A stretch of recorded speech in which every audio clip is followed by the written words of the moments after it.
Thank you, Madam Chair. I really appreciate this hearing. And, Madam Chair, as you laid out in your opening remarks and as the witnesses have described so fully, the lack of affordable, high-quality childcare and pre-K is a major problem for families and for businesses, and it is holding our economy back.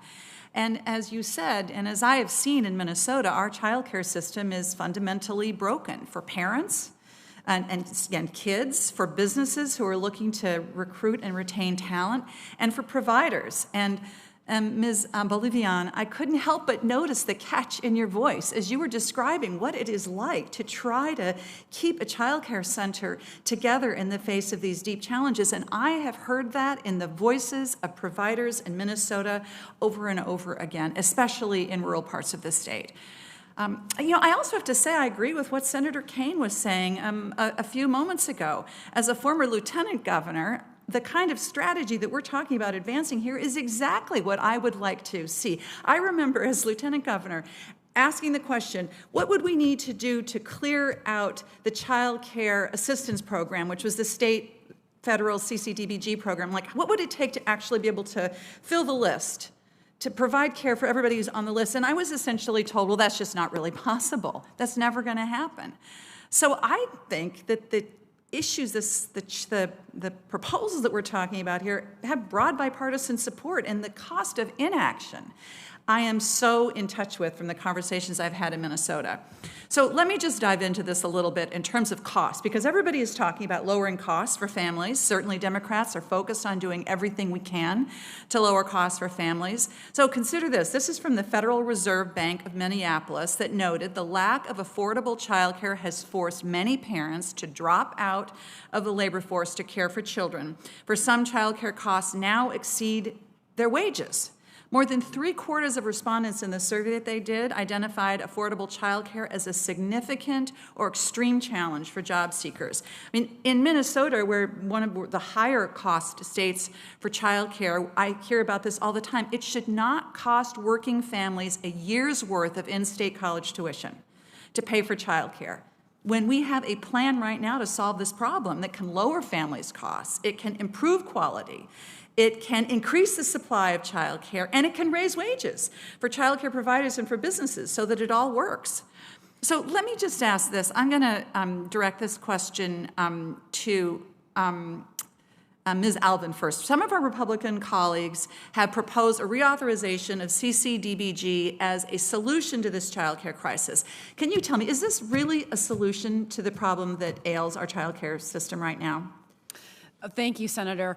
To be clear, I just first heard about the proposal this morning, so I haven't read the details of it and look forward to doing that.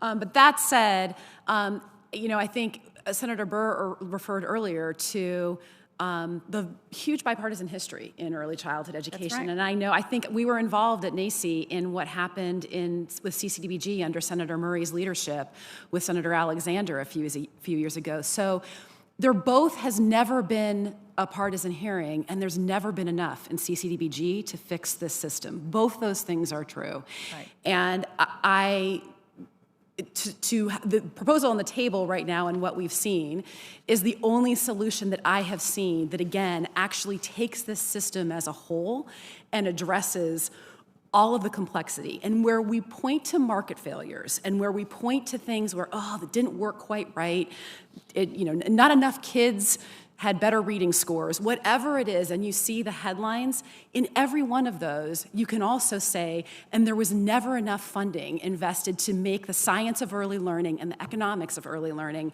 match what we're investing in the system. Until we can say that, it's not even fair, actually, to question the outcomes of our solutions because we've dealt with scarcity for decades. Yeah, I think that's exactly right. And I've always been a strong supporter of CCDBG. I think that what you're pointing to, though, is that we have sort of a systemic failure in the way that the whole system works. And when we try to fix little pieces of it, we end up not really getting at the root causes of the problems that we face, right? Right, absolutely. Right. Absolutely. I just have a couple of seconds left, but I want to come to Ms. Bolivian because in your testimony, you talked about the challenges of how families make just enough money to not qualify for support, And that creates this massive logistics challenge for the providers as well as the families. And of course, families' incomes don't stay steady throughout the course of a year even. So there's this cliff effect. Could you just talk a little bit more about that one example of how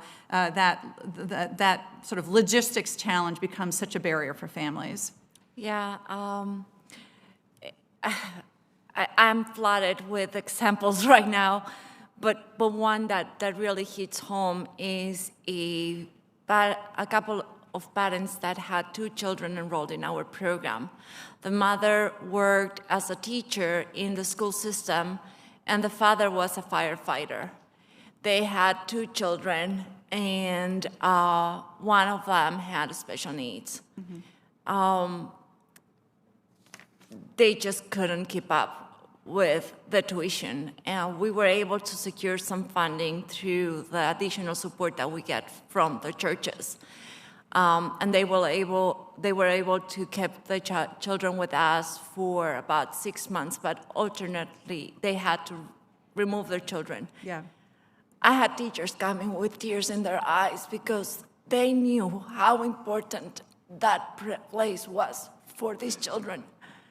And the day that I had to say goodbye to those children, I cannot tell you how upset I was, because it's not their fault. Right. They have the same rights that any other children has to access the services that we provide. And we must ensure that all children in America have the opportunity to be loved, to be protected, to be safe, and that all parents have the opportunity to provide for their children in ways that allow them to succeed.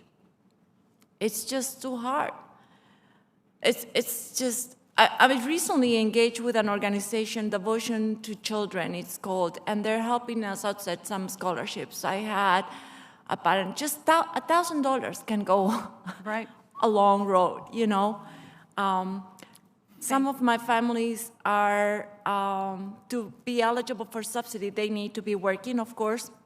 But what happens when somebody gets pregnant and has to go on maternity leave? I was just thrilled when our state in Virginia provided for some flexibility and ensured that if you become eligible for childcare, you will remain eligible for the entire year of eligibility. That makes a huge impact in the lives of these children and their families too. Thank you so much. I'm so sorry for going so over, Madam Chair. Thank you so much. That was wonderful.